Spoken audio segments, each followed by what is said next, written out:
नाव फिजाली शाह. मी आता 6वी अ या वर्गात शिकते. माझ्या शाळेचे नाव जिल्हा परिषद प्राथमिक शाळा पर्शी आहे.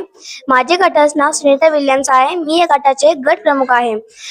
तर आज आम्ही सर्वांनी डॉग बाईटच्या विषयी काही माहिती घेतलेली आहे. तर आता याची पुढची माहिती तुम्हाला माझ्या गटातील सदस्य प्रतीक्षा सांगणार आहे. नमस्कार, माझे नाव प्रतीक्षा आहे. डॉग बाईट म्हणजे कुत्र्याने चावणे, ज्यामुळे जखम, संसर्ग आणि रेबीज सारखा गंभीर आजारांचा धोका असतो.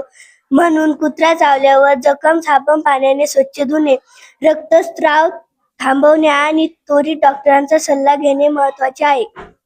आता याची पुढची माहिती तुम्हाला माझ्या गटातील सदस्य आयशा सांगणार आहे. नमस्कार, माझे नाव आयशा नसीशा, जिथे रेबीजची लस आणि इतर उपचार दिले जातात. धन्यवाद. आता याची पुढची माहिती तुम्हाला गट प्रमुख म्हणजेच मी स्वतः सांगणार आहे. कुत्रे भीती प्रदेशात रक्षण करण्यासाठी किंवा बचावासाठी चावतात. त्यामुळे प्रतिबंधात्मक उपाय म्हणून मुलांना कुत्र्यापासून योग्य अंतर राखणे आणि पाळीव कुत्र्यांचे लसीकरण करणे आवश्यक आहे. धन्यवाद.